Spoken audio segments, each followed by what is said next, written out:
La parole est à monsieur Emmanuel Maquet. Merci, Monsieur le Président. Madame la ministre de la Transition écologique, en me plongeant dans la dernière mouture de la stratégie nationale bas carbone, qui, je le rappelle, est censée être la feuille de route de notre pays pour lutter contre le réchauffement climatique, je suis tombé sur une note des plus intéressantes.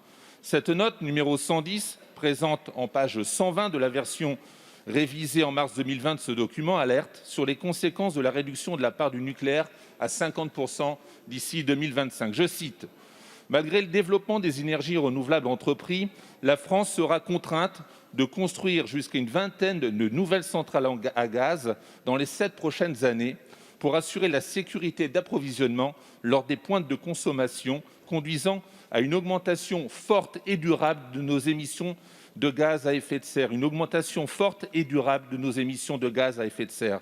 Madame la ministre, comment pouvez-vous justifier votre politique qui prône la réduction à 50% du nucléaire et le développement tous azimuts de l'éolien pour lutter contre le réchauffement climatique, alors que vos propres services vous assurent que cette voie n'est tout simplement pas la bonne? Merci. La parole est à madame Barbara Pompili, ministre chargée de la Transition écologique. Merci, Monsieur le Président. Monsieur le député Maquet, vous avez des saines lectures. Je vous recommande très fortement la lecture du dernier rapport de l'Agence internationale de l'énergie. Je vous recommande très fortement la lecture du prochain World Energy Outlook, publié aussi par l'Agence internationale de l'énergie.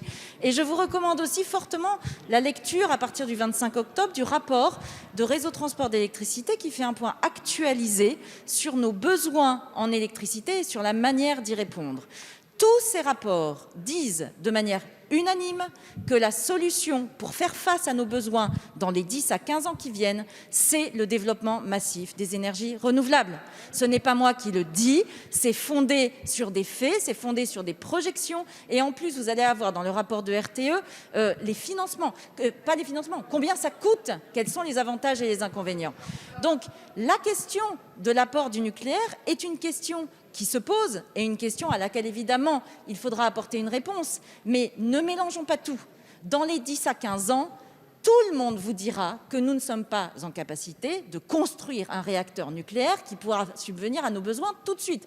Nous avons besoin, dans cette période intermédiaire, de développer toutes les énergies renouvelables, et pas seulement les éoliennes, Monsieur Maquet, mais aussi l'hydraulique, mais aussi le photovoltaïque, mais aussi les réseaux de chaleur, mais aussi toutes les autres énergies dont nous aurons besoin, y compris d'ailleurs du gaz biométhane, dont nous avons besoin justement pour faire le switch sur le chauffage dans les logements, par exemple.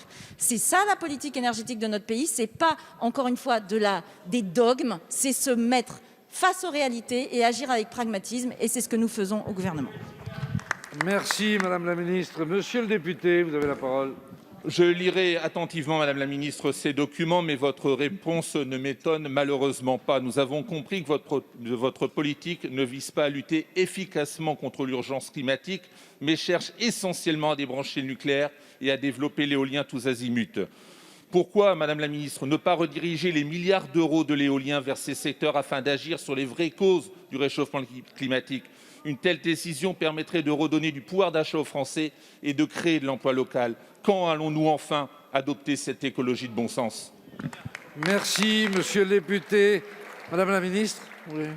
Il vous reste 12 secondes. Si on suit ce que vous dites, monsieur le député, dans 10 ans, soit on a un blackout, soit on doit utiliser du gaz ou du pétrole. Soyons sérieux, s'il vous plaît.